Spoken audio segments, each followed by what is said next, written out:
నమస్కారం ఘంటారావానికి స్వాగతం ముందుగా ప్రధానాంశాలు తమిళనాడు సీఎం సహా మంత్రులందరూ సస్పెన్షన్ పార్టీ నుంచి తప్పిస్తున్నామని పన్నీర్ వర్గం ప్రకటన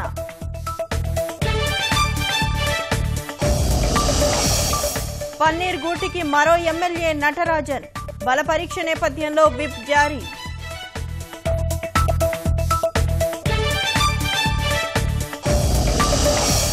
రాష్ట్రంలో శాశ్వతంగా తెదేపాదే అధికారం నేతలు కలిసికట్టుగా ఉండాలని చంద్రబాబు ఉద్బోధ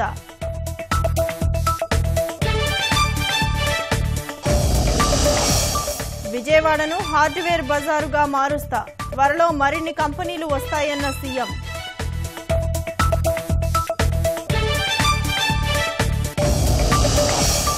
ప్రభుత్వ వైద్యుల తీరుపై మంత్రి కామినేని ఆగ్రహం తీరు మారకుంటే కఠిన చర్యలు తప్పవని హెచ్చరిక